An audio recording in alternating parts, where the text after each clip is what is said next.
We need to. But we know that the same what you're doing.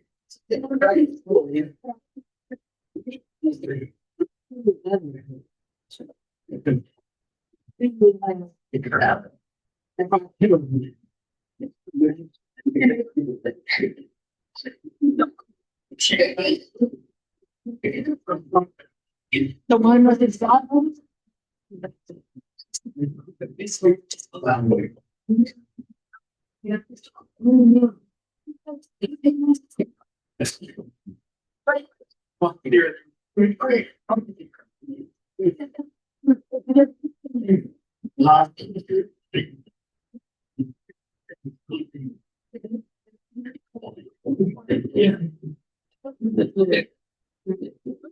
You think wrap up our conversation? You got a seat for the start in 4 minutes.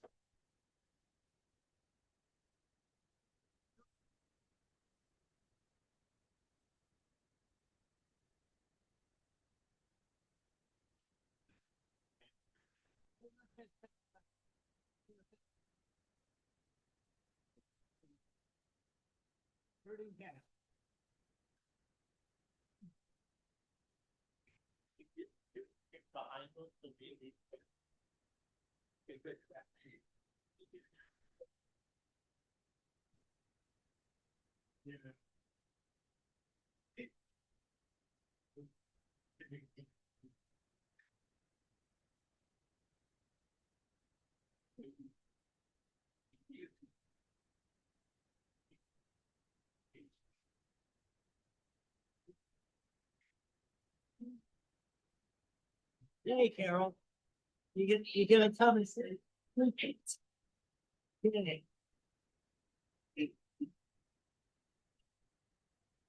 Hey, neighbor.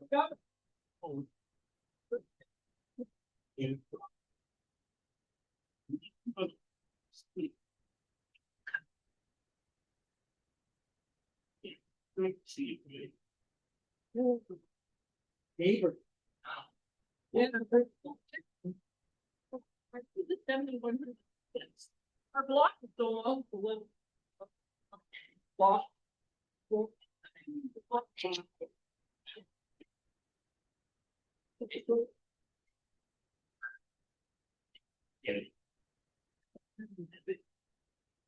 Did you see my you did not take it before? Oh, you shouldn't say that. What? Okay, I'll be honest. Yeah, somebody else.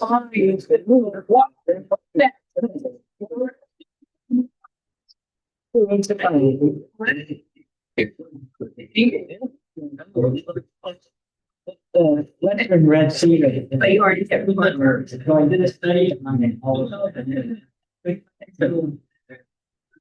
Yeah, it does get quick.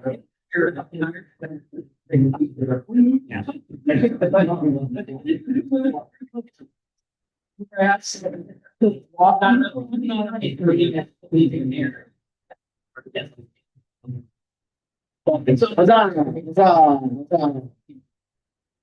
Let's see. There we go. Look at that, 6:30. All the dots. Nope, 6:29. Take it.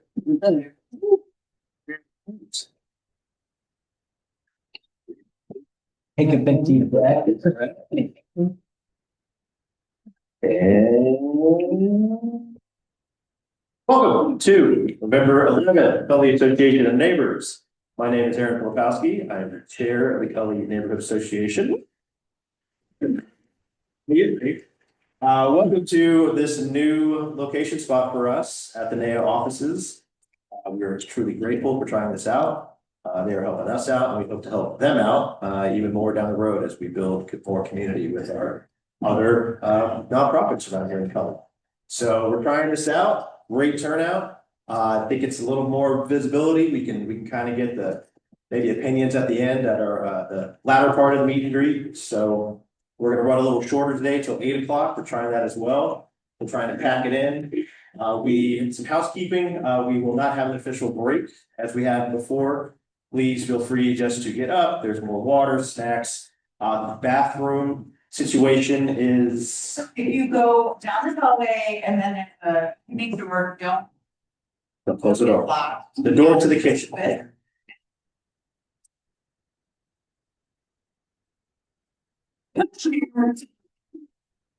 So, yeah. Yes, yes. Here is our one of our office managers here, so where I can have them take the tour here. Yeah, that's the doors, that the one on the right, I think is open. Whoever back here, it's great. I don't, we're gonna find more chairs yet, maybe for I can help with that, or this might be it. Yeah, oh, I'm not using it, so. We need it. Yeah, let's see, real quick, please introduce yourself.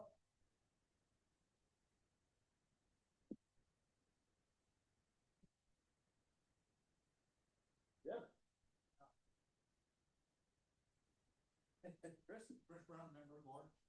Take it back. Nick Cara, member at large. And then Kara is the only one, could not make it. She is our secretary. That's my name. Okay. We have some honor. Present board. Okay, so, we'd like to just, we'll do just land acknowledgement. We'd like to start the meeting with that, and, Megan will. Right there, oh gosh.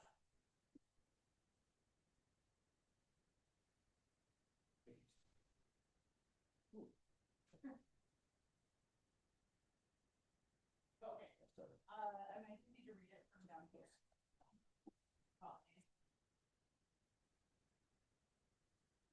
We would like to start this event by acknowledging that our community rests on the traditional villages sites of the Multnomah, Clackamas, bands of the Chinook, Tualatin, Kalapua, Malawa, and many other tribes who were made their homes along the Columbia River. Multnomah is a band of Chinook. We thank the descendants of these tribes for being the original stewards and protectors of these lands since time immemorial. We also acknowledge that Portland, Oregon has the 9th largest urban Native American population in the United States, with over 380 federally recognized tribes recognized in the urban Portland metropolitan area. We also acknowledge the systematic policies of genocide, relocation, and assimilation that still impact many Indigenous Native American families today. We are honored by the collective works of many Native nations, leaders, and families who are demonstrating resilience, resistance, revitalization, healing, and creativity. We are honored to be guests upon these lands. Thank you. Okay, we have 3 business items to get to that are gonna go pretty quick. And we've changed up a few things to try to do our 8 o'clock out. And at the end, so we do vote on this, our today's agenda. Please check it out. This is what's going on today. We have our guests, we do some Q&As, little treasure report. Then at the end, we can have some public announcements. Think if there's something in the Cully neighborhood you would like to let us know about, and we would like to keep that really short. And you can always email us too at the end to tell us about that. And yeah, and then closing remarks, and then we'll get out of here. And then afterwards, we'll do the drawing afterwards. Won't be part of the meeting, so that's kind of one of those you gotta be here to win. Chris, Move that we approve the agenda. Second. and everyone can vote on this that's in the room. All those in favor of approving the agenda? Any opposed? Does anyone abstain? Right. It passes. And the tricky one is, we do have to approve the September minutes of the last meeting. Now, not everyone in this room may have been there. This is just a little trickier to kind of go over, but it's mainly just that we are approving that this happened. So we keep it legit and kind of legal. We do these things where we vote. So it's. I was there, so I'll propose that we accept the minutes from last meeting. Maria? My name is Phil. Here. Oh, yeah.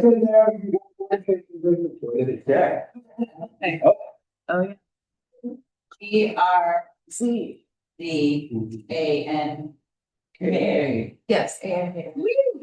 There's one more. On that note, I second. All those in favor of approving the September minutes? Anyone opposed? And any abstain? Abstain just means they're not on the record. Yeah. Not giving a vote either way, but just says that, it's right here. Okay, we approve. And treasurer's report. Coming up next. That's a good one. And Megan will take over this. This is just a good way to see what money we have in the bank, what the Cully Association of Neighborhood has. Our fiscal sponsorship, for those who don't know, is the Northeast Coalition of Neighbors. They are basically the ones to take care of our taxes. We are not truly a nonprofit. They are, they do all that legal work. And we have to go to them when we have grants, money, write checks over $500, see if anything with $500. That's the money. Now, Megan, and we are. Hey, okay, so we have made money this fiscal year, which started July 1st. And it is directly associated with Cully Fest. So if anyone came by our booth and got the I love Cully shirts, which I should have worn mine tonight, forgot. We got $2,101 donated to our buckets that we had with some of our initiatives that we're hoping to launch, that we will launch in 2026. And one of which is nudge nudge, Cully cleanup's coming back. And then also within that, thank you to RJC. We got a sponsorship of the booth, so we had to pay Misplaced Printing to come do the live stream printing and buy the shirts. And so that $1,000 does show up as income to help support. So that's how we have 3,200 in the bank. We have 2,200 in the bank. I have a secret mission to keep it at 20K while I'm your treasurer, just so you all know. And then you'll see, I forgot to put September and October's income in there, or expenses in there, sorry about that, but this is the breakdown of all the expenses. We have like a small loss so far this year, which is just the fact that we have some grant funding for our communications that come through NECN. Also wanted to point out, development for Cully cleanup on May 16th. And there is also potential sponsorship funding that will be added to that. And then, you know, some other grants, give us some money, do some cool things in the neighborhood. So there you go, that's that. Our presenter's not here. So John is not here. Do you want to present? I have a question on the technicalities, yes. Thank you. Great. Anyone else? We could. Oh, wait, let's vote in. Yeah, they were following rules. We weren't. I was getting anxious that I think I'm gonna have to but is everybody else second? Third? Everybody say aye or stay? I don't. Michael seconded. Okay, Michael seconded. Yes. All those in favor of approving the treasurer's report? Ayes, any nays? Is abstain. Okay, we could flip flop to our third guest, figure it out. Holly, would you be ready? Okay. Let's see, let me get the intro down there. What down okay? We were.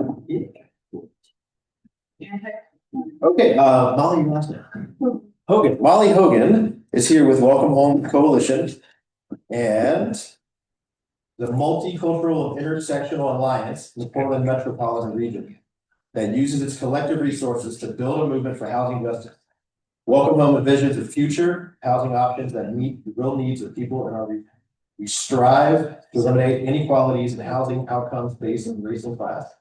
She's here to talk to us about recently released reports that ask people experiencing homelessness what they want, need to find and need to find a place to call home. Finding home systematically captures the perspectives of 650 people experiencing homelessness on the housing solutions they want and need. Advised by and reviewed by researchers, ESU study meets the highest standards of academic. Hello,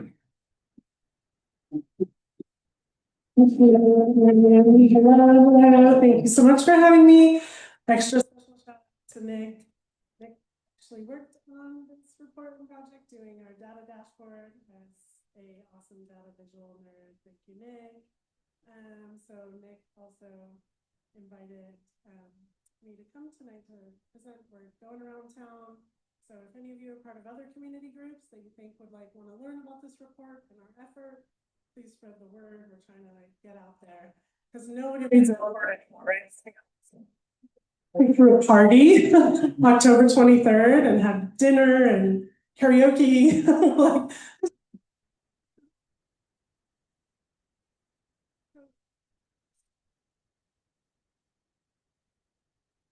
Yeah, that was the blurb that Erin just shared. And so I want to start before I talk at you about what we found out. I want to start this presentation rooted in the human beings that we really try to authentically center, right? Like there's lots of talk about including people's lived experience of an issue, but the way that that's actually done institutionally often very much misses the mark, right? So we were very intentional about including people most impacted by homelessness and housing insecurity throughout this entire research project, right? Not just going and extracting information from them, asking them questions, surveying them, and then looking at that and deciding what the solution is. We kept inviting people back through every process, right? I'll talk about that more a little bit, but we made this short film towards the end of it, inviting people back and thought, film, is a beautiful way, especially with all our short attention spans, to convey messages. So without further ado, let's watch it. It's been 28 years since we got the house. I am now 61 years old. All the services that were in place. The streets are so unsafe for women. I see older women living on the streets in my heartbreak.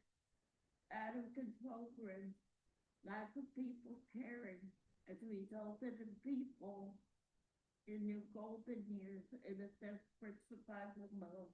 I became houseless due to circumstances that I couldn't help. My husband had left. I lost the house, I lost the business, I lost everything, literally when I was walking away. She got in my house around 14.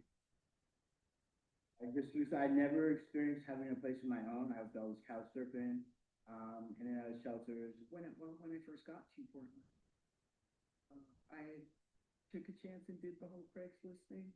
Gut said no, but I did it anyways. And then when I came up here, they said they didn't know who I was, already taken my money, all that kind of stuff. So I became a victim of domestic violence. My wrist was broken. I lost my career, my house, the boat, the car, the dream. That age of growing up and trying to figure out what's going on with me and what kind of things I need to do to care for myself, how I fit in the world, what the world even is. And I ended up on the streets of Portland as a teenager. They told me I slept, and they told my RV we still sleep. Left me with a backpack and a couple tool bags. That was from being a halfway person. You're always one paycheck away. You could go to work tomorrow. Next day, new job. And you're out there on the streets. Yeah, I guess just like anyone, life happens and it wasn't something I was prepared for, but I was thrusted into it and just trying to make the best out of it in the current time. I didn't choose, in third grade, when the teacher said, what do you want to be when you grow up? I didn't say what I feel.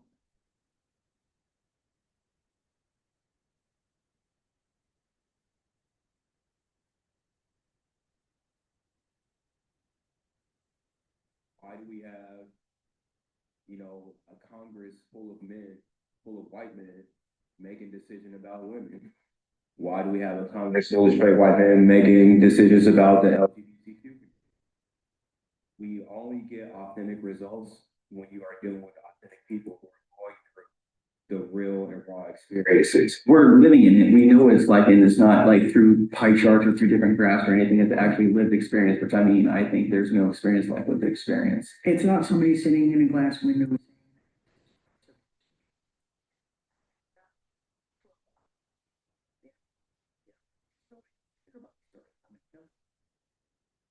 That's all I can.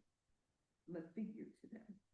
These are the people who have lived through it. They have been saying what we need to do for a long time, and we just like need to listen to those voices. It's so hard to get in, but it's so easy to get kicked out and thrown out. You know, a lot of people get that second chance or opportunity because they blew it here, and if you blow it here, it's like you blow it statewide. 'Cause I have an arson on my record. I didn't burn nothing down. I threw a lighter at somebody. I took it 20 years ago, and they're still holding it against me today. I never burned anything down. Most of these shelters that they have around here, they don't open until 8 o'clock at night, and then you gotta stand in line and wait for your name to be called. And sometimes your name ain't even called, and then you gotta worry about where you're gonna sleep on the streets tonight. They need to have more opportunities. Housing is notorious. We're just kicking the problem down the road. And who wants to go live next to somebody in a congregate shelter when someone might have like schizophrenia or, you know, like they might be on a drug-induced psychosis? Feel safe. It's not a system that they have now. Ridiculous how people are marginalized and put into a certain box rather than being helped where they're at regardless of circumstances. I think it's really important to provide housing first and then go back and triage and say, okay, how can we help you? Banging our heads on old solutions that work that nobody's ever going to bother to follow up on. And old solutions that don't work, that nobody cares about, but keeps doing anyways. Why don't they listen to the people who actually have to live it? And we're not all dialects, we're not all drug addicts, we didn't choose this. We just want to be heard for one. And to have a fair chance at life.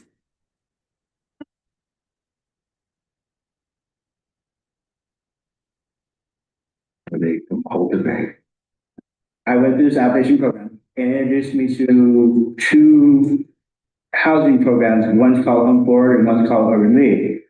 I'm with both of them.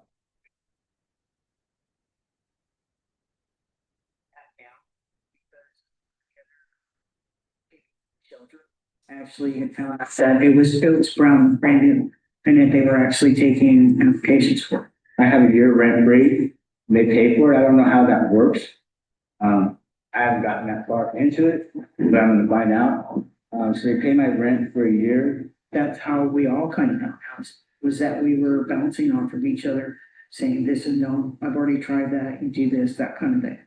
The ones that do get into housing, it's always nice to see them getting in and like helping and being a part of it. I know what it's like because I was in their position, you know.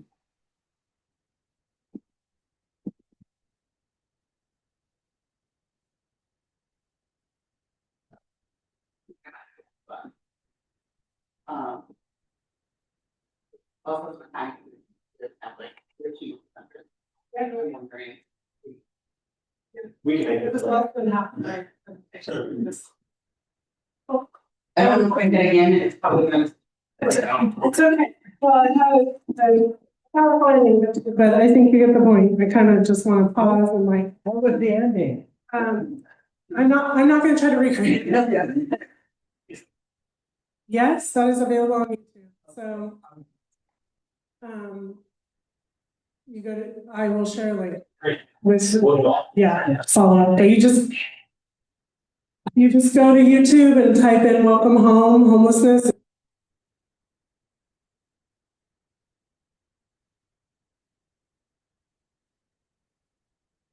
do want to ask people to, if you could just close your eyes right now and take a deep breath in and just think about what emotion that evoked in you, hearing those people. And if you feel comfortable, if you want to shout out the emotions that it evoked for you. Struggle. Sadness, fear. Sympathy. Curiosity.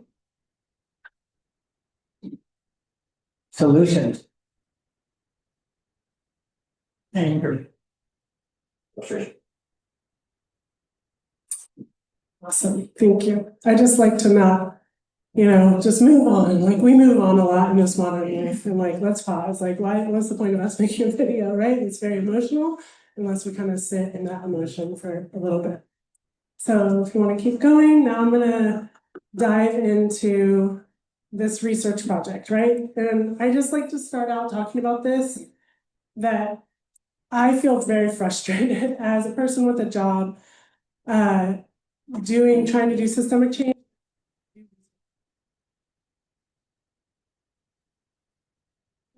Not on asking people what they need, but just giving them. But here we are, right? We are still at a place in our society where we have to do things like this and say, see, like what's happening is not working, and this research is showing improvement. So this project sought to answer three very basic questions. One, what type of housing situation do people want that are experiencing homelessness in the Portland metro area, right? There's a strong narrative that people want to be homeless, right? That is their preference and they're staying out there. And so we thought, let's just ask people, right? And so the list of questions involved like a tent, a shelter, an RV, a car, like what do you want to live in? Want to live in a car? Like people say that you want to. So let's find out if that's true. The second question was how well do people know what's available in the current social safety net in the housing and homeless service space in the Portland metro area? And then along those lines, how well do our current homeless response and housing response policies line up with what people say they need and want, right? Like, our expectations matching? And on that same vein, who do people experiencing homelessness believe is responsible for the housing system in our region? So this is what we keep going. Oh, and then framework, right? So I touched on this, I'll say really briefly, very academic word, participatory action research just means people are experts in their own lives, right? You all are experts in your life experience and you know things I don't know from your life experience, right? So participatory action research just says like actually value, right? People talk about lived expertise, but usually it's just like a checkbox. It's one person on a table with 20 people and the power dynamic is way skewed, right? So this type of research is like trying to disrupt that power imbalance and say, no, people are experts in their own lives. So let's take their expertise seriously. And so the methodology was there was a survey last summer conducted. Sisters of the Road, that organization actually started this and did the surveys last summer. Welcome Home Coalition. We jumped in on the project at the beginning of this year and took it to the finish line. So they asked 429 people to take this survey in homeless day centers around town. And the folks that were asking the survey questions were peers. They were also people who either were homeless at the time, they did the survey themselves, or they had very previously in the last 5 years experienced homelessness. And they were trained on how to, work the iPad and do the survey. And then they were paid and sent out to the day centers to go conduct. And then community analysis group. So then once there was a biostat intern from OHSU that crunched the data, and then fabulous Nick back there turned the data into some nice visuals, some graphs. And then we put together community analysis groups, which were much like focus groups, and people with lived expertise, almost 40 people participated in those. And they looked at the data and then we collectively said, what do you think should be what we should tell local government to do based on what you're seeing? We also gut checked with them. Does this surprise you or not surprise you? What do you think about this? And then the next step was data walks. So then from that experience, we created, from the community analysis groups, we created policy recommendation ideas, and we brought those back to homeless drop-in centers with these big posters of the data. And then we had what we called graffiti posters with our policy recommendation ideas. And we asked the community, do you agree or not, and why? And as you can see, and 215 people went through that process. We know because we gave them all gift cards for taking their time to do it and offering their expertise. And then we put all that feedback in spreadsheets and looked for patterns, and that was really helpful because actually a couple things popped out more strongly than were really like evident in the survey from doing them. And that was that people that are able to re-enter the workforce desperately want help finding a job, that are experiencing homelessness. They do not want the government to pay their rent forever. But they do need that first step up, and they do need that workforce development opportunities given to them. And then there are some folks that will just never re-enter the workforce, right? Folks experiencing disability or elders that just need their rent subsidized forever. So there's pictures of our data walks, keep going. Okay, here's some of the findings.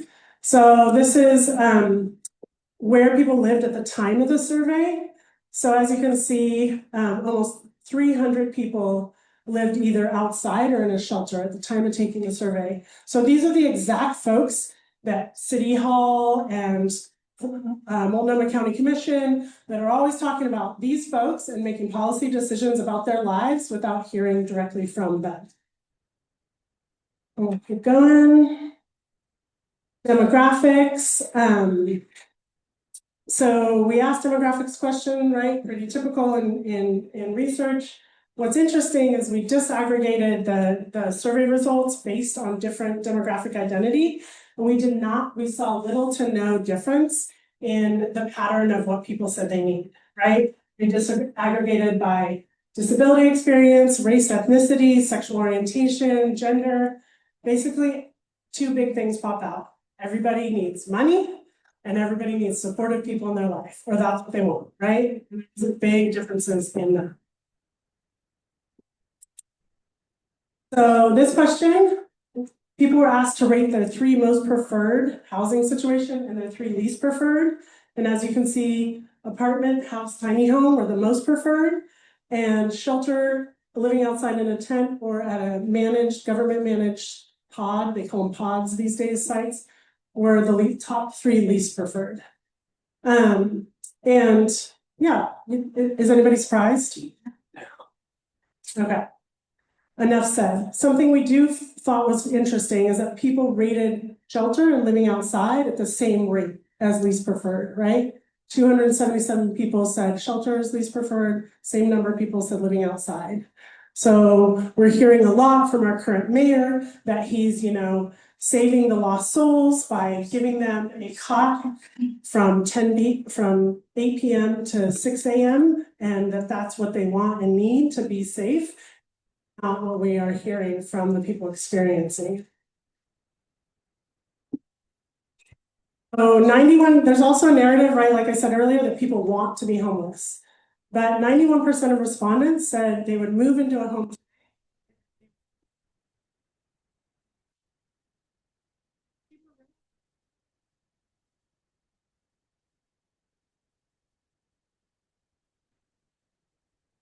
Some people also said we asked what support do you need to stay housed?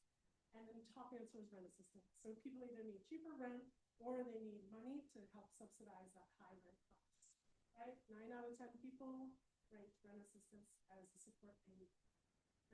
And then the third highest thing people need, right, is partner, family, friends allowed freely. That's a very high need, and that speaks to a theme we saw. People need people. You all need. That's why you're in the neighborhood association meeting, right? And a lot of our subsidized housing actually has very strict rules about guests and sign blend and can be very limiting for folks. I'll just share a personal story.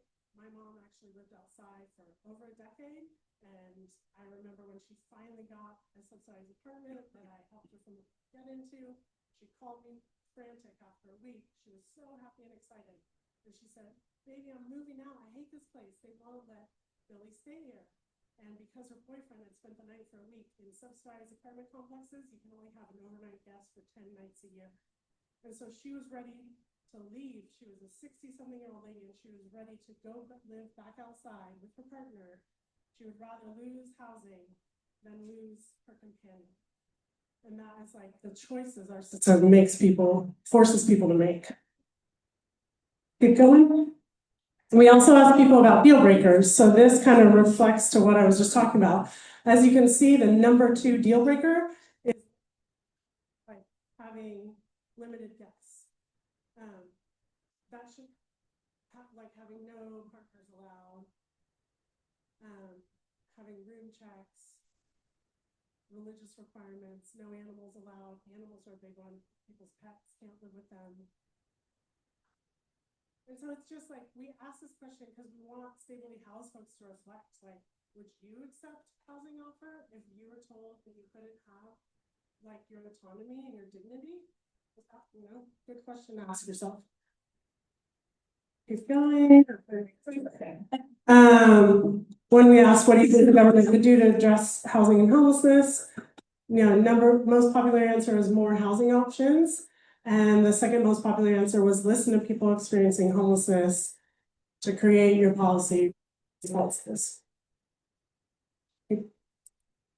So real quick, I'll give you our policy recommendations. So I actually brought some hard copies of the report. They're over there at the greet table. So please take one home, and read it, not on your phone. It'll be a fascinating old school experience. And we also on that table have a petition. We have an active petition campaign happening. We have many more policy recommendations at the end of the report than is in our petition.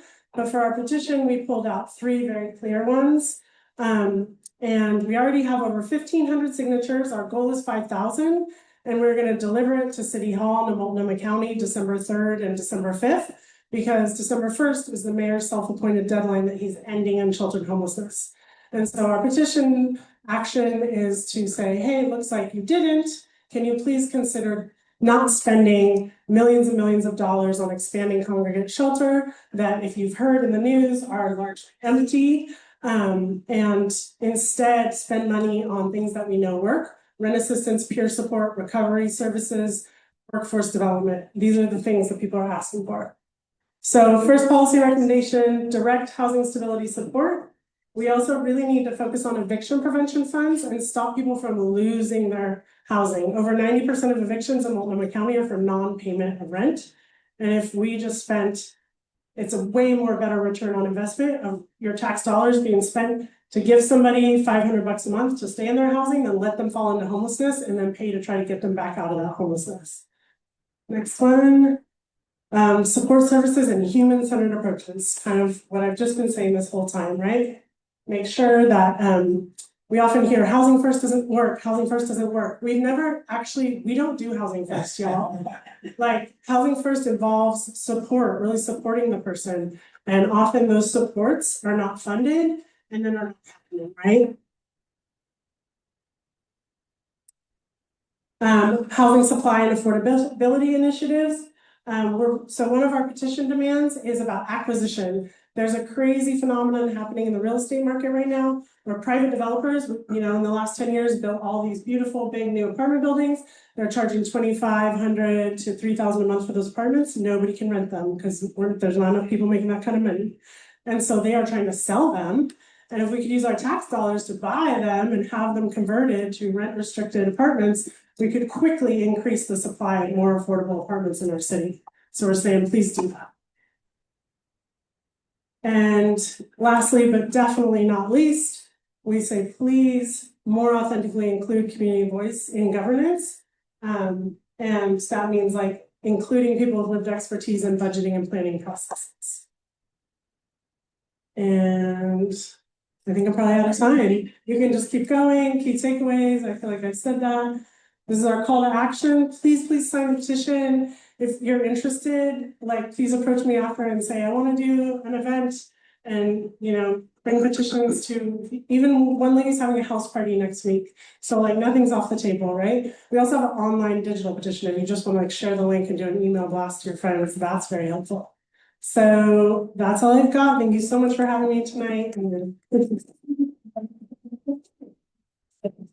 Wait, can I also say really quick, since I screwed up that video, I will post it tonight on Instagram and Facebook.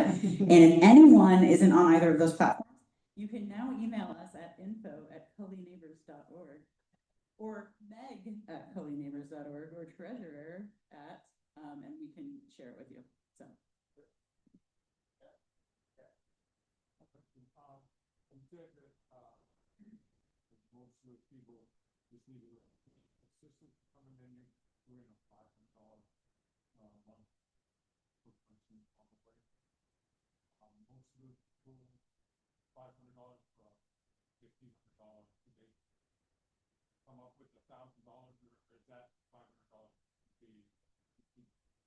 That's a great question. I think I was throwing that out for like eviction prevention, right? Like a lot of people are short.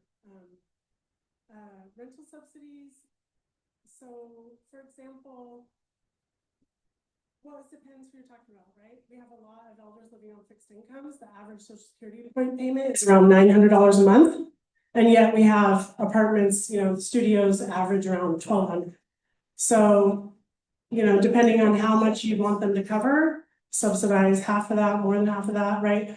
Traditional, like, federal rent assistance vouchers, they cover, you pay 30% of whatever you can afford of your income. Like if you make $1,000 a month, you pay 300, and then if the apartment is 1,000, the voucher covers 700, right? But our new Trump administration has slashed federal rent assistance extremely. And so we are also doing a rally cry to our local governments. You better start spending some of this local money on rent assistance, because not only is it about the people currently homeless, it's about the folks that July 26, November 26 are going to lose all the federal rent assistance money. And how's our local governments has money, they could choose to allocate it towards that, right? It's all about choices of where you place the money. You said there was 1,500. Exactly. Yeah. We can definitely segment, I will email and go to the site. Well, yes, Molly, thank you. Apologies, only giving you 20 minutes because this could definitely be definitely a whole meeting, and we'll promote that video as much as we can and get that out there. So apologies for doing that, but thank you for all that information. So switching it back up to our first guest, we have John. Can you pronounce your last name? Boshutinsky. Boshutinsky. Yeah, great. John Boshutinsky is here to talk about Metro and the quest order yet. Speaks on the letters and actions, quests. You know, you're calling it. Yeah. All right, thank you, everybody. Molly, what an informal discussion and cool approach to gathering data from the people who are actually impacted by the things that are happening, by the things that are happening in their lives. So very, very inspiring. Thank you for that. And thank you to all my neighbors for being here. I see so many of my friends here in the audience. So it's a real pleasure to be here tonight. A little bit out of practice coming to CAN meeting, I must say. So I was a little late. Sorry about that. But I'm going to talk to you about air pollution real quick, and I'll get to the Porter Yet facility. So here's some terms I'll kind of throw out there. Air pollution, something harmful that's in the air. Criteria pollutants that are regulated by the EPA, and used to be. Hazardous air pollutants, a class of air pollution that is not directly regulated by the EPA. Particulate matter, a type of criteria pollutant that's particularly harmful in the American forest. ABCs, and I won't really talk about ABCs too much, but and then or excess cancer risk. There's other concepts. I'm sort of Frankenstein whole presentation. Next slide, please. All right, this is kind of like a quick demonstration of like where does air pollution come from? And the way it matters because the way we regulate it is related to where it comes from. So we have natural or these days extra natural sources of air pollution like wildfires. Oh, I wanted to say too, professionally, I work for Multnomah County. I'm the director of sustainability. I'm here tonight as a neighbor and as an individual, not as a government official. So wildfires, that's really probably our biggest, like most intense source of air pollution that we have. So smoke comes in the summer, we've all experienced it, unfortunately. There's something called area pollution. And this is just like all the activities that are taking place in our day-to-day lives. And contribute to bad air quality. I'll talk more about that. Stationary sources, these are kind of like what we traditionally think about as like the factory. We'll talk a little bit about factories tonight. And then mobile sources, and these are cars and trucks mainly that cause problems. Right? And these are all the things that kind of contribute to air pollution. But and so how these are, this is I think it's supposed to be animated, maybe just a PDF, so therefore it's not being animated. Oh, yeah, it's like that's. Hey, that should work. Okay, so stationary sources, just kind of click, you just click through it like 5 or 6 times. Yeah. So stationary sources, these are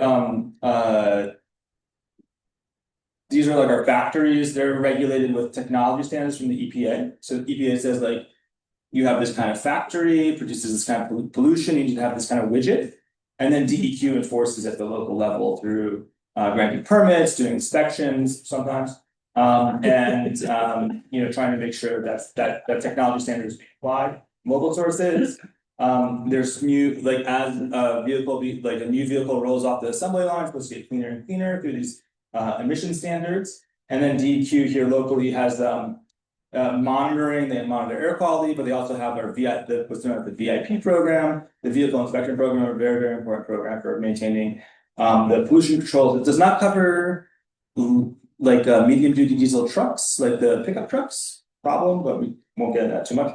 And then area sources, these are sometimes like the biggest one that I'll talk about tonight is wood stoves. And those are a big source of pollution here in our area. And so we have rolled out technology standards for those as well. And then all the DEQ does in this area, the Department of Environmental Quality does is monitoring. They don't really do any enforcement around that. Next slide. And then the EPA set these national air quality standards, which are 6 pollutants that they actually monitor for or require the states to monitor for. Next slide. This is a little bit disjunctive, disjointed presentation. It was like part of a longer presentation. So there's air pollution is bad. The more we know about it, the more we know it's bad for you, right? And so and there's lots of different kinds of sources of air pollution, but the ones that we're most concerned about are sort of like the chronic sources, the ones that we're exposed to over and over and over again. And those are mainly coming from traffic. Trucks in particular, so diesel particulate emissions, wood smoke from fireplaces. This is like, this is the activity or backyard fires or whatever. And then the third category is the industrial sources. All those can lead to tons of negative health outcomes. All right, so I talked about these different. So I actually took this. I think I took this picture right here in Cully, maybe. Okay. Looks like Cully. And so let's dive in a little bit. We'll go to a few of these sources of pollution. So just next slide, please. We'll talk about wood smoke. So I know like if this is how you keep warm, and this is the only way you can keep warm, keep doing it. Keep keeping yourself warm that way. However, if this is your hoogly, you should be aware that you're causing harm to yourself and your family because particulate matter leaks out of your wood stove and gets into your home and elevates the level of particulate matter in your own home. And it also creates harm to your neighbors because you breathe it in. And it's particularly bad on days when there is an air inversion. That's when there's a layer of cold air that's held in place by a layer of warm air above it. And because we're in a valley, that happens a lot, especially in the winter time. So avoid burning. If you have to burn, there's a website, Check Before You Burn, and we'll tell you, the Multnomah County will tell you whether or not this air inversion is happening, and you got to prohibit it. You got it right there on your phone. I do. Yeah, check before you burn. find out. And then if possible, avoid burning altogether and, get your hoogly on in some other way. Maybe get like I was gonna say a scented candle, but that'll cause indoor air pollution too. Maybe like one of those LED candles these days. All right, next. Yeah, no, all right. And this is just sort of showing you like wood fireplace, least efficient, most pollution. Even pellets you're starting to get a little bit better down on the type of amount of pollution, but really like the heat pump is really going to be your no pollution solution to heating and cooling your home.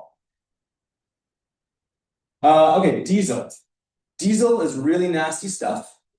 So whenever you see that puff of black smoke or smell that acrid smell from diesel equipment, know that you're getting some big blast of toxic chemicals. If you go to the next slide, diesel's a lot like smoke from a cigarette. It's not one thing, it's a toxic cocktail of things, right? Shaken, not stirred, and contains heavy metals and all sorts of nasty chemicals. It's actually the particle itself is made of pure carbon, and then these nasty chemicals attach to the outside of it. It's a very, very, very fine particle. And so that particle is able to go through your lungs and into your blood. And then that can follow your neural pathways through your nose and into your brain and deposit particles into your brain. Smoke from wood is kind of the same way. From wood kind of has the same characteristics of having a bunch of different nasty chemicals attached to it. So not great. Yes. Next slide. And I'm going to tie this back to Porter yet. And this is like the map from DEQ of like where we have high levels or elevated levels of diesel particulate matter. Turns out everywhere in the Portland metro area. But and this map is a bit old, but subsequent studies from the Public Utility Commission, from the PSU. Sorry, my P's are all messed up in my brain. The the Portland State University has shown that actually our neighborhood, Cully, is a hotspot. So it was estimated in this long ago study that Cully was a hotspot, and then just recently it was re-examined by PSU and through measurement, and they found that Cully is indeed a hotspot. We're also a hotspot for wood stoves, and we're a hotspot for diesel. And we're going to talk about some industrial sources of emissions. So we've got all three, folks. So yeah, that's nice. So we're gonna so Porter, yeah. This facility, do people know where it is? Are people familiar with it? Okay, it's an asphalt facility. It is at the corner of like Cully and Kingsworth. It's Lombard. Korea runs the length of Lombard all the way basically to the middle of like where the end of the Burger Island at Los Abuelitas is, where Killingsworth hits in. That's part of his property that juts up against the trailer park there. And then it goes down Cully Boulevard all the way till you hit Columbia. So it's like that swath. And it kind of goes like 62nd. There's a gas station over there. At the end of the gas station, it starts to hit. And then you go over a little, like if you ever go to the golf course, you pass that like really, just full transparency, really shitty block of abandoned things, trash, etc., graffiti. That is Porter yet. That entire block between Lombard, Columbia, and Cully Boulevard. Don't tell us how you really feel about it. Yeah, so you've seen the asphalt piles. And so this company, they've been there for a long time. The Vietnam Air Force, right? Yeah, owns a lot of property in North Cully. And they do a couple things. One is they accept the tailings from the repaving project. So you've all seen repaving projects. They scrape the old pavement off and they bring it to Porter yet. And they recycle it, which is a good thing, right? That means they're not mining for stuff. But those big piles that we see there, those are like the recycling piles. And then they take that recycled material and they have to crush it first. So they have the big rock crusher there. They have to crush it first. And then they mix it with new raw material in their asphalt plant. And bitumen, which is like the tar type of like material. And then they put it in trucks and it goes to pave our roads, right? So like that the cycle of life, happening right here in Cully. So they're recycler. And they are, producers of alcohol is basically their two big business lines. And so that leads to a variety of, impacts. Like one of the reasons that diesel emissions are so high in Cully is because we have a lot of activities that draw trucks to it, right? And so the dump trucks come and go either to drop material off or pick up new material from Porter Yet. They have non-road equipment like bulldozers and earth movers to shove stuff around and load it onto trucks. They have a couple of permits for these point sources that I was talking about before from the DEQ, one for their asphalt plant that we see here in green. And then one for their rock crusher. They create area emissions like dust emissions. And then we've all, or maybe not all of us, but many of us who live closer to the facility have smelled these like it smells like tar or like a freshly paved road. And so because of all these issues, this come up over the years. Greg worked with them a while ago, the Cully Air Action Team, to put in a blue smoke system to capture some of those nuisance odors. And that was really great, and that was functional for a while, but then we started running it again. And Megan was able to log some complaints. We'll talk about how to do that in a second. And then turned out after an inspection that machine wasn't working anymore. And a couple of the other machines weren't for capturing pollution weren't working anymore. And so what we did was we sent a letter to, this is the end of the presentation. Megan and a few other people, we sent out 2 letters. One to the Metro and one to DEQ. The letter to DEQ says, hey, we need to regulate these guys a little bit more stringently. They're actually on the least protective level of permit. And we said, let's up that up because their permit's coming up for renewal. We want them stricter scrutiny around it. We're concerned about all these different sources of pollution. And we think there's other pollution prevention programs that should apply to this facility. And so just to say too, so the current permit, which is the least regulated by the DEQ, is up for expiration in October of 2027. There's technically a 2-year window to get that changed. We are currently in the process with some other organizations. One of our asks is going to be, we need to make a cause that this actually needs to change by 2027. And in the last week, Verde has joined Neighbors for Clean Air, and you're gonna have to say what an agency is. Northwest Environmental Defense. Thank you. Lawyers from those stuff. And so we're kind of so that's a request like, hey, take this facility seriously, add some more controls to it, inspect it more. And we have a significant amount of public record that we're doing as well. We did get 171 pages of PDFs that are really old and they have to do with tank release from oil tanks that used to be on the property. There's some questions we have on that, but we do have a 125 cell spreadsheet of complaints that go back to 2018 when they changed over their system in 2018. So we don't have anything prior to that on complaints, but we probably could get it. It's probably just gonna be a lot of hard copy. So. Yeah. And then the other one was the Metro. So Metro has this program where if there's a waste transfer facility or some kind of facility that's creating a nuisance based on the track system, they can collect a fee, $1 per ton. And then that fee goes into a little kitty that the neighborhood then gets to decide to do projects around the neighborhood. And our request to Metro was like, hey, you should amend your program because it's not just right now it only applies for composting facilities and facilities that handle petroscribable waste.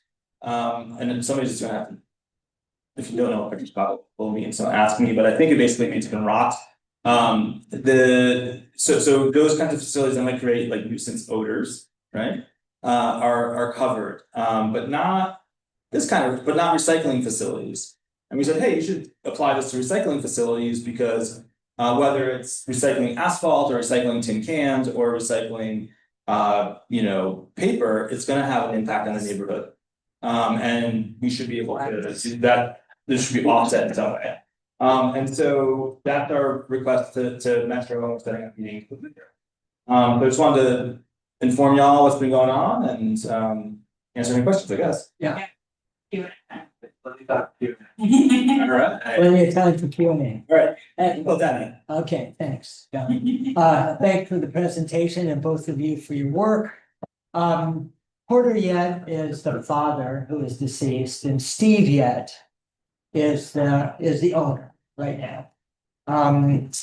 And my question is, what kind of response, have you had any kind of response from the owner? Not yet. Not yet. We have decided to start with the DQ and Metro. To figure out also, the one thing that we didn't mention that we should probably mention is there is something that started during Kate Brown, right? That was sort of, yeah. During Kate Brown's administration called Clean Air Oregon. Cleaner Air Oregon, thank you. And it is, and the DEQ is responsible for this program. There are some accountability and community focused actions within that program. And you have to be called up to that program. We only have one location in all of the pollutants of Cully that is in that program. And Greg, do you know the name of that facility? I might not name it. I looked at the map recently. Thank you for that document toolkit, by the way. I looked at the map recently, and there's one facility that's like down in Columbia that does some sort of like. Is it? Yeah. No, it's the other direction. It's like chemical, like auto body chemicals of some sort. I'd have to look it up, but it's a little bit further from any residential. I think the reason for Porter Yet being it is the closest proximity, and one thing that we haven't mentioned is almost, I don't want to say almost all, but majority of the hacienda properties and the low income properties and the trailer parks are within under 500 yards of that facility. Yeah. So and less, literally like 10 feet, right? And I live under feet, and if I were to share with you what I'm concerned, since 2020, 4 people on my block have had cancer, 3 animals have died from cancer, and they're new scares. I mean, and so, I lived there since 2017 in a building, in a rental property that had single pane windows and was drafty as all get out. They bought it and could fix it. The people who live across the street can't. Yeah. And so one of my main hopes for this is that we call up to Clean Air Oregon that this facility needs to be a part of it. And that DEQ needs to support this neighborhood in letting everyone and all of us, everyone in the buildings across the street, and within 2,000 square feet of that property, know what is going on. And, we found out through the response from the DEQ, they are not mentioning any of the comments prior to 2025 and complaints. I've been complaining since 2023. I see my name on the document now. And my expletives, because I didn't think anyone was reading it. Turns out they did eventually. I know, it's okay. We got a really good one. And they're only mentioning 2025, and since the blue smoke, we did find out since the blue smoke machine was installed, because it's on the lowest permit, no one has to check it. It doesn't have to be used. So the thing that's keeping us safe from the smells and the air pollutants doesn't technically need to be regulated or even exist. It was like a nice thing that then they weren't actually cleaning. So that thing hasn't been working and functioning from like 2023 forward, which is when all the smells started getting really bad and like all the black plumes were happening, which some of you might remember. And then the bag house was leaking this summer. And we have no idea how long that happened. And I feel like, I don't know much about this, but I feel like that was a little bit more worse.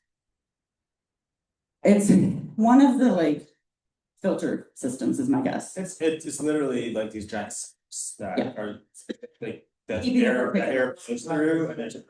Yeah. Yeah, so we got some more questions. Yeah. I have Lanny, you need a mic. Oh, here we go.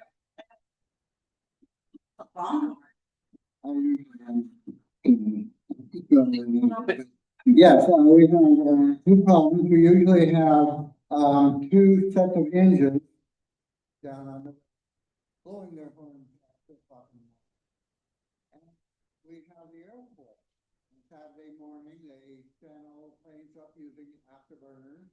I don't know why, one way's long enough, but anyway, those are, I believe, two of the main solutions in our area, the diesel locomotives and the airport. Yeah, absolutely. So that's true. And so diesel engines are considered mobile sources. The airport, in addition to the jet traffic, is also like a magnet for trucks and cars. So all that traffic then that is drawn to the airport, creates a lot of pollution in our neighborhood. And they also moved the mail facility from the Broadway corridor and brought it to our neighborhood. People remember that conversation. And we got some really good protections for the environment in terms of protecting. Yeah, all the trucks. So those things. I'll tell you two things: the Air National Guard, military industrial complex, and the railroads are about equal as being like impossible to work with. Yeah. But the trains are the rail cars, they just stay in service for, and that's the problem with diesel equipment in general, is they just keep going, so like where like a car wears out after, in my case, 15-20 years, diesel truck, they keep some of this stuff, the diesel engine, it could be like a World War II engine, they just keep chugging along. So the other thing on that too, so I don't know what the acronym, I can't remember the acronym. EOA, anyone? The economic opportunity analysis. The economic opportunity analysis is currently, there was a public comment on Monday for the first round. There is a second public comment coming in January. And this is also supportive of our industrial neighborhoods and the 2027 city plan.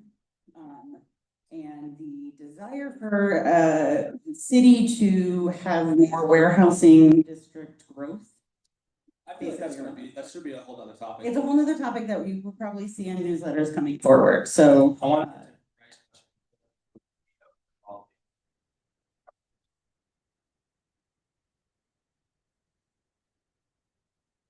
I just wanted to say that in terms of the smoke reduction unit, the thing is that they promised to us that they would be maintaining that and they would keep it in good condition. And when I saw that DEQ report saying that the machine had basically broken down or they had stopped cleaning it as a routine, way of keeping the machine going, it just made me think that, Portiette is just really, well, they've lied to our community basically, and they put us all at risk. And so I'm really, really glad, Megan, that you're taking this on and whatever we can do to support you. I also wanted to say in terms of Clean Air Oregon too, that Clean Air Oregon was a really hard fought for set of regulations to deal with this problem as well as many other air quality problems across the whole state. And some of the enforcement mechanisms within it require DEQ to get your input, to get your communication and your dialogue in. So DEQ has to meet with us as a community to hear what we have to say. And I would encourage all of you, if you haven't already done so, to either express yourselves via the complaint mechanisms to DEQ about this facility, the fact that Portiette lied to us as a community, and insist on a meeting where they, they do something actually. And it's going to be a process. And it's worth mentioning that originally installing the blue smoke came through a coordinated action by neighbors, by us, to repair every single time we smelt the asphalt smell. And we all committed to doing that together, and that prompted a nuisance odor investigation, which is also part of the law. And then that led to the installation of the smoke, which helped for a while, but they stopped maintaining it. And and that speaks to what Megan's strategy of increasing the stringency of the permit, because then all of a sudden they have to have maintenance logs. They have to have standardized procedures for how they check to make sure everything's functioning properly. And they have to record that, and then that is tied to fines and fees if they don't. And we're still discovering unpermitted facilities that ought to have permits in our neighborhood. And the tire place. Yeah, the industrial tire, the most recent example, which is close to. Shops. Yeah. Oh, don't get me started on shop shops right now. So there's a number, so there's this, the only thing that works is all of us kind of identifying this, finding each other and working on it and making it better. Oh, yeah. Omar? That the nuisance investigation was via the same channels of the DEQ. Yeah. That is insane that they even looked into it. Like, that's incredible that what you're saying right now. You have to, so, yeah, you have to have, the reason we have to coordinate was that you have to have you have to like reach a certain threshold of complaining about the same facility. And so we had to find each other and educate each other about where the source of the emission, where the source of the smell is coming from. If you just smell it, you're like, where is that coming from? You don't know. But then once we talked to each other and found out, then you could say, yes, we're all smelling it, it's happening at the same time, we're all complaining, and we know what the source is. And the unfortunate thing is though, too, so I got a phone call from he told me, over by the facility, they weren't working on Tuesday at 10 a.m. in the springtime when it's dry and the city is saying you need to fill potholes. So this is what we're all doing. Again, what Greg said, not an accountable organization towards our neighborhood. And so one of the things that really called it out for this year is there was something that was reported that they internally saw as concern. I'll leave it there. Like DEQ. Like maybe it was huh? No, it was literally somebody internally that lives in our neighborhood. And so then they paid attention. And that's where I'll be fully frank. That's like fighting words to me, where I'm just like, I have been complaining and I'm smelling this in the middle of the night.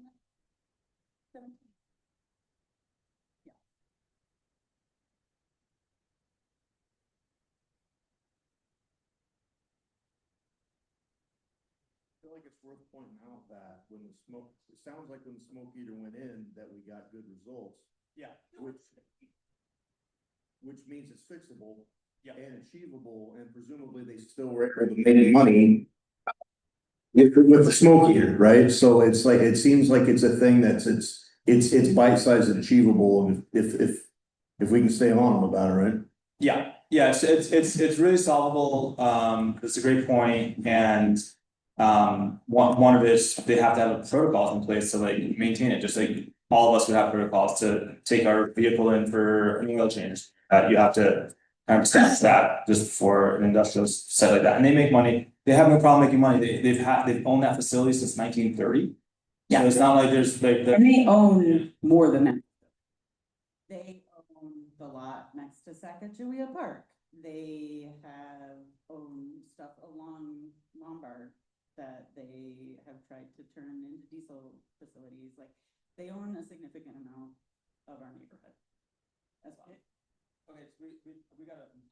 I can also really just show the DEQ one and walk through that. Yeah. Is the specific action that you're focusing on now the 2027 permit? Or are you suggesting that something sooner, like asking them to put that filter back? So we did get good results of the fact that when we did send the letter and they did do the permitting review, they were required, they basically got this stuff. And they were required to come back with a response. And then DEQ was basically like, does this fit within your permit, whatever. They waited till the very last day they could do it, which was like July 18th. And they came back with their notes saying, well, we fixed the thing and we'll start doing a log in it. Right? So there's like the accountability action that they already are doing to get into that space. And honestly, the smell has not been that bad. There's other smells that we had to deal with, which is the trucks and they're hauling ass down Cully and the piles in the sun, right? Like it's still problematic in that capacity. But so there's that. I think my biggest, like, I think the reason why calling up to Cleaner Air Oregon, then it's not just on us to stay accountable, which I think is also what happened. A lot of us didn't know how to stay reporting it, knowing about it, what to do. I didn't know, I lived here 17 to 20, end of 2023 before I knew. And so that's also part of it, where it's like, how do we also keep ourselves very active when we're already exhausted with having to report all these things, so. Mr. Granger in the back, please. No, I'll just say that. You know, I might suggest, I mean, it sounds to me like you have not talked to Steve yet about this. Complaints. No, I kind of made it clear. Steve was a member of the board of the association. Sure. And he chaired the land use committee. So I mean, he's familiar with the neighborhood and the neighborhood association and the role that the neighborhood association can play in applying pressure through the organizations. It's a good explanation.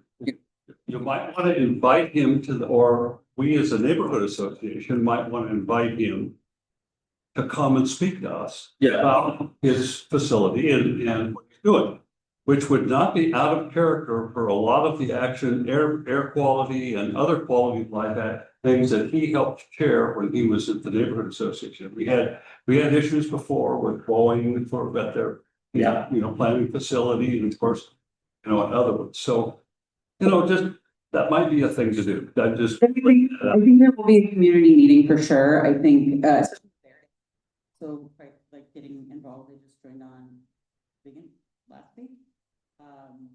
And Neighbors of Clean Air and we're meeting next week, Tuesday, for the first time as a group.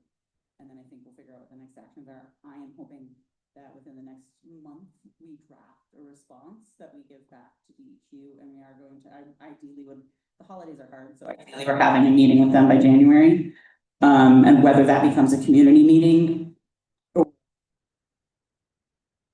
trouble meeting is what we kind of are calling ourselves, is unknown yet. But there's also a component in the future of door knocking. Like I want more people that live within the 1,000 yards to be a part of this conversation. And that's where also, if anyone wants to ever get a clipboard and come with me. Okay, maybe last question, and then I'm going to teach you how to complain. You want to learn how to complain? For a while. Thanks, everyone. Okay, so this is a combo of like how to complain about all of your problems, and I'm going to try and do it quick. So we have the wonderful 311. This is a phone number you can call, much like 911. You can also, there's a 503 version of it. If you happen to call and you don't get the Multnomah County Portland 311, sometimes this weirdly happens up at Five Corners, and I've called them and told them about this, and we don't know why. I think it has to do with that cell tower. There's a 503 version of this number that you can call them as well. You can also email 311. Thank you. This is where you can kind of ask questions. So you can file a complaint verbally of like, hey, there's trash on my block. What do I do? Hey, there's an abandoned car that's been here broken down with glass for 3 weeks. What, can you get this gone? I tend to, if there's like a big encampment issue, I would call 311 and be like, hey, is there a slate to get that camp cleaned up? Is this on anyone's radar?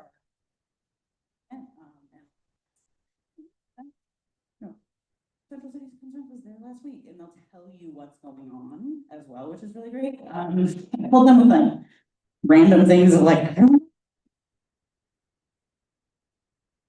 Brainstorm with the entity to call. And they're really helpful in that way. It's non-emergency, right? Nothing emergency. Then wait, go back to the, I'm just gonna quickly. Then there's PDX Reporter. So this is online.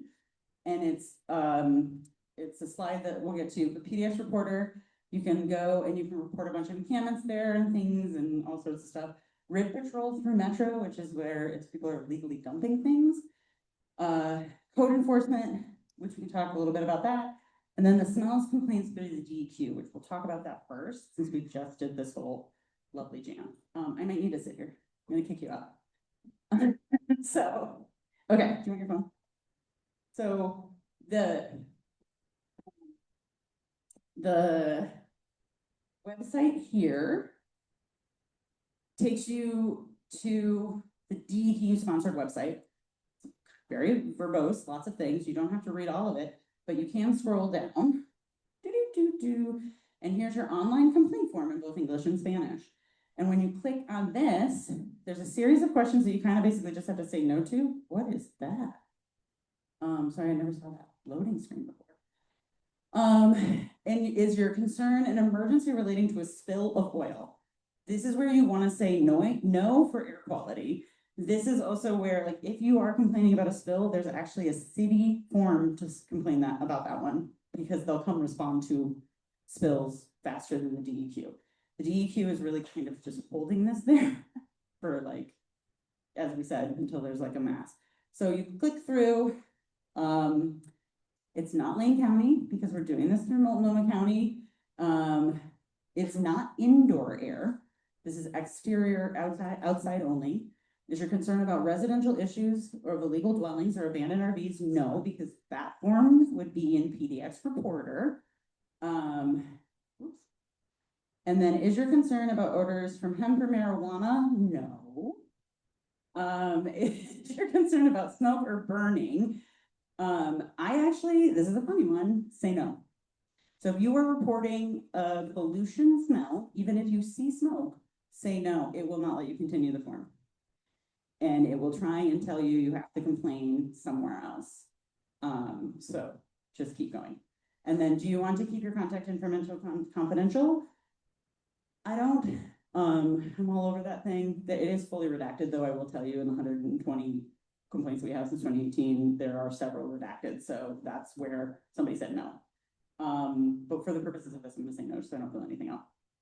And then staff will not contact you unless you have been asked to be contacted. And so this is where I did finally get a response. Didn't make me happy, but here we were.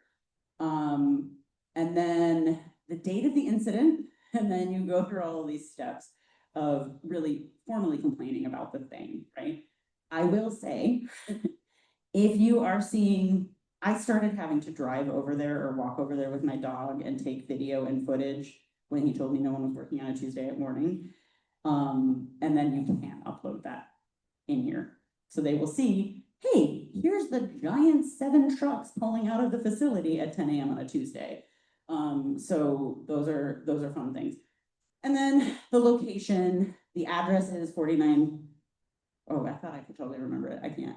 The address is like 5429 Northeast Cully Boulevard. Feels like that's the right address. But if you Google Porter yet, it's there.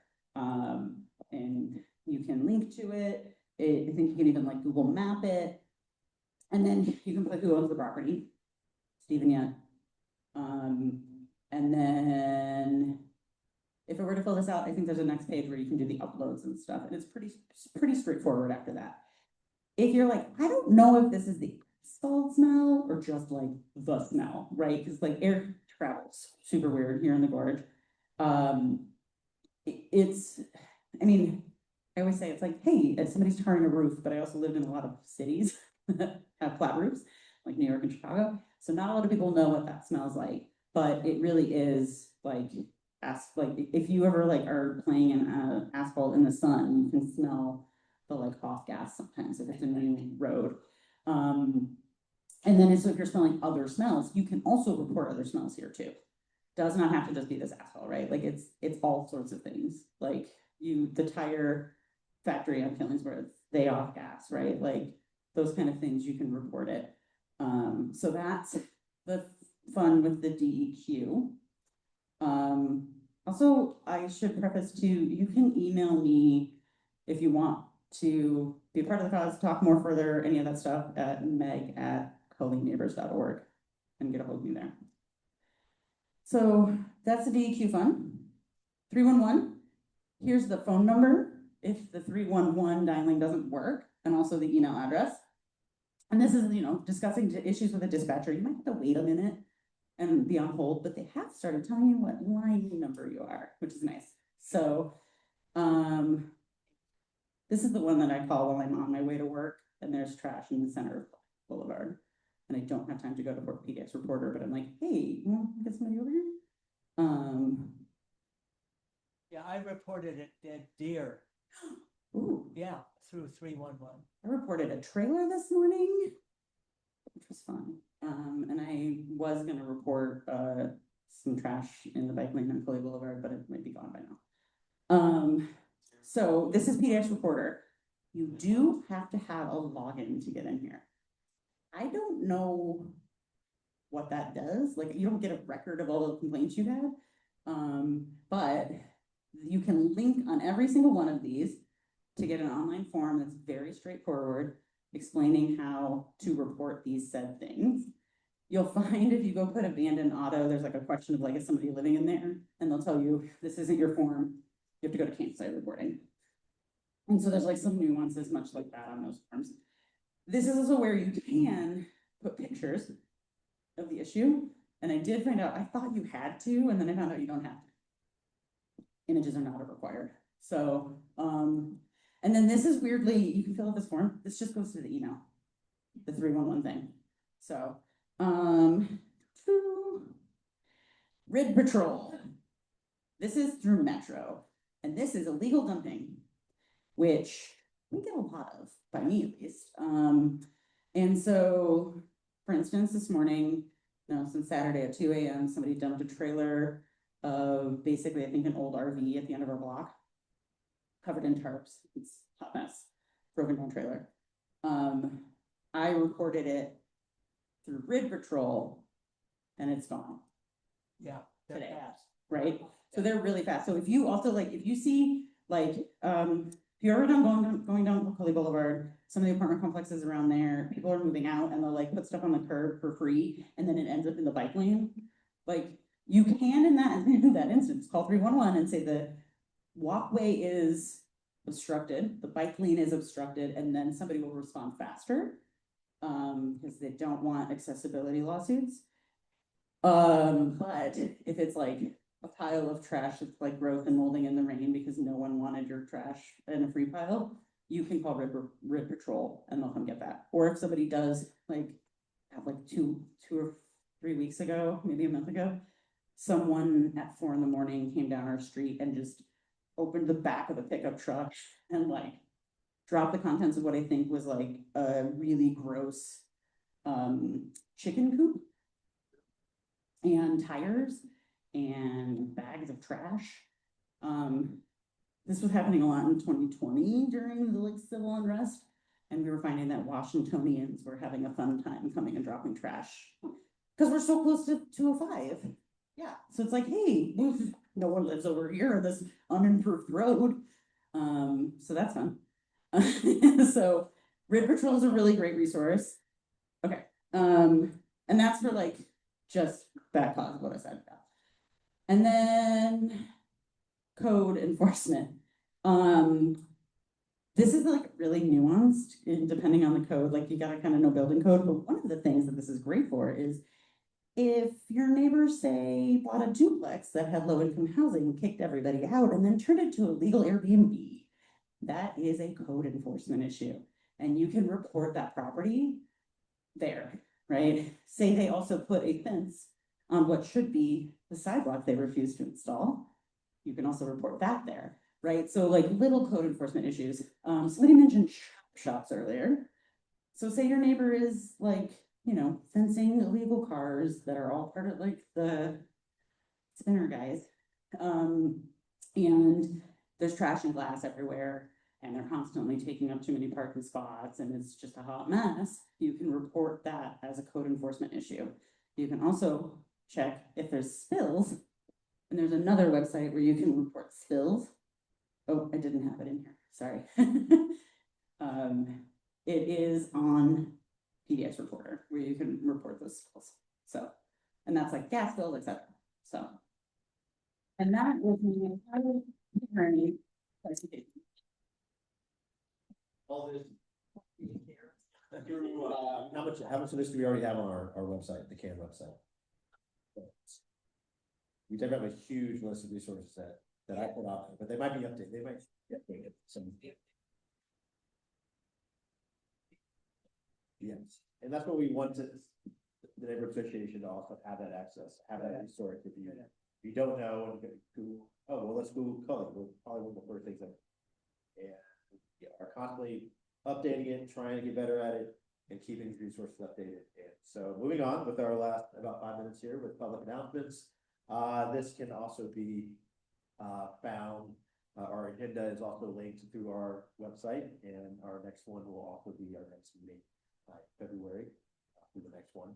And so we've got a few of those coming up. The land use meeting on the 18th will be back at the church, and we're still going to be using them for other events as well. They've been great and great landlord for our meetings.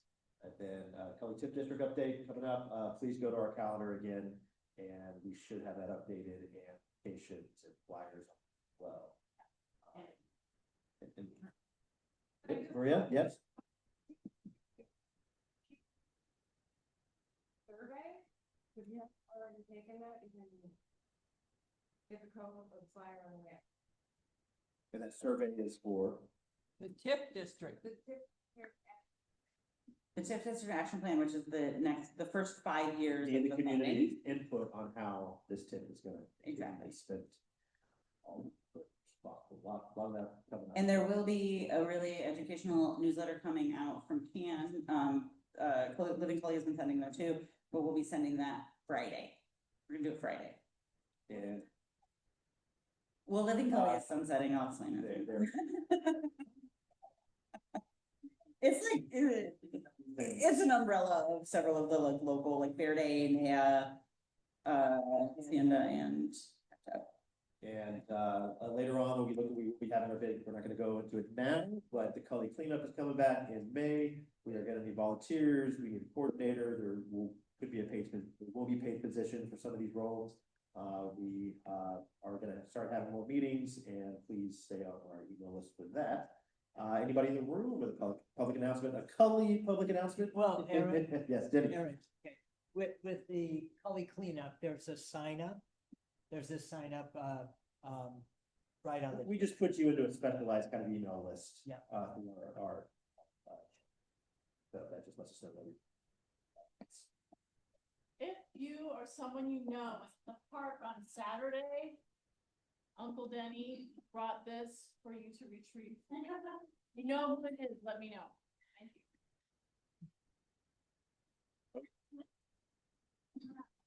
I'm Brian. I don't normally, I work with Nina, Reimagining Justice and Cully Folks Coordinator. We had a great presentation about homelessness, and we are trying to do our best. The Reimagining Justice program is a partnership between Multnomah County and NAYA, and they are looking into the near future, and they're worried about evictions. And so we're having a legal clinic coming up.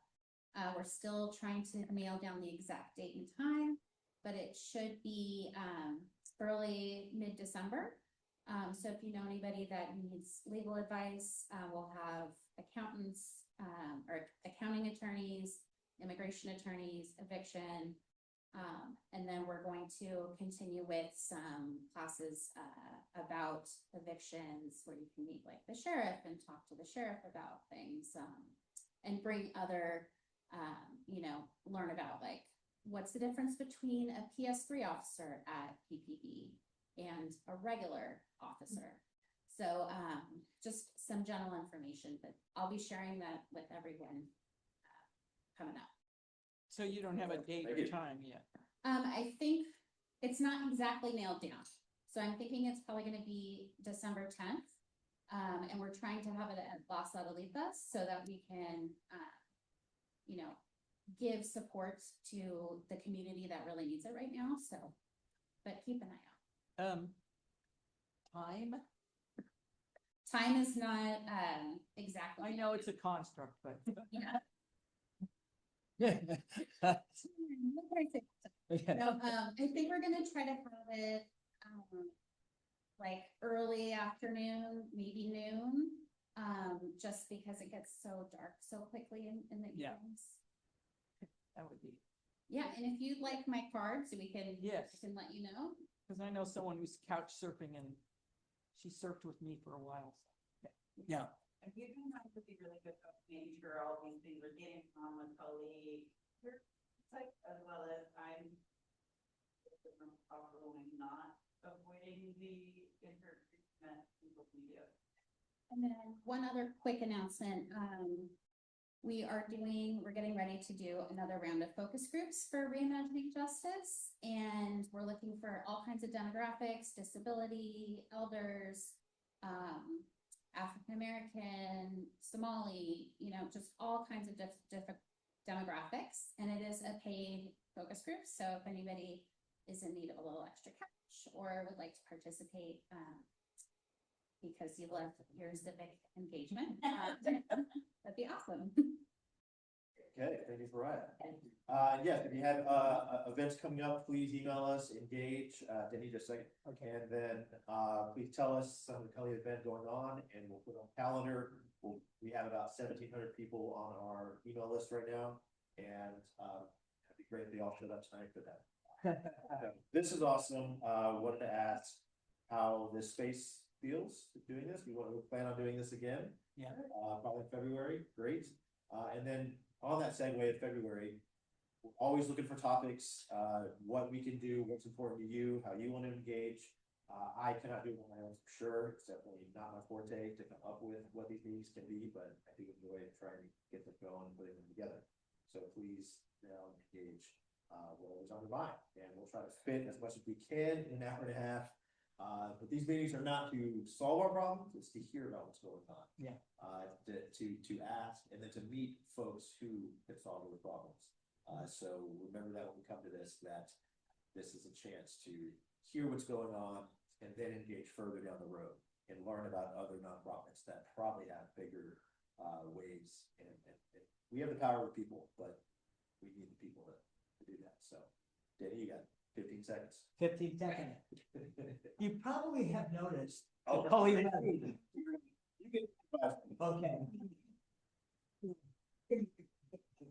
This is the CULLY plywood. They have our last Cully Fest. It was an activity for children and adults, and they are ready for cleanup. The shadow that is the purple is going to be have a second coat, and the every letter will have a space. The blue tape is marking these empty space, the 2 empty spaces. I wrote a proposal to the Cully board that there would be a QR code and a question on each of the plywood letters, the 5 letters. Where would you like to see the Cully letters go to next? Because they will travel. On tour in Cully. They're going to tour. They're going to be at various places, businesses, churches, schools, events at Cully Park or Conomas Park. Or if you're throwing a block party neighborhood, right. Reach out. That'd be great. In your private, in your own property. Living room. And the QR code will go directly to a designated page in the Cully website where somebody can put their name and contact information, and then where they would like to see it for at least 2 weeks. And so I and Eric is volunteered also to transport them.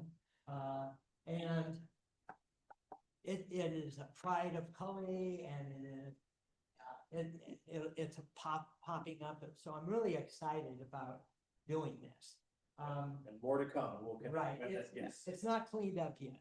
Do you think we get Steven yet to install it on his facility?